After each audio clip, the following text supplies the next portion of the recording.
আসসালামু আলাইকুম গাইস, কেমন আছেন? সকাল সকাল শুভ সকাল। আশা করি আপনারা ভালো আছেন। সকাল সকালে আজকে মাছ মারতে আইছি, আপনাদের দেখাই মাছ মারা দৃশ্য। অলরেডি একবার মারছি, আর 1.5 দিন পর নালা পাইছি, 1.5 কেজি নালা পাইছি। আপনাদেরকে আবার দেখাই মাছ কি দিয়ে মারতেছি আমি।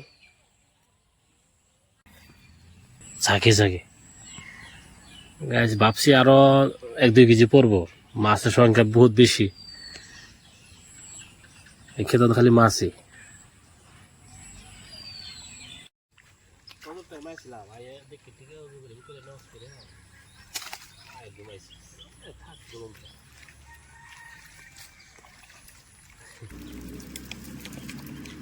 সারাগর যায় যে মাছ আটকে আটকে থাকলো মারি ফেলা যায়।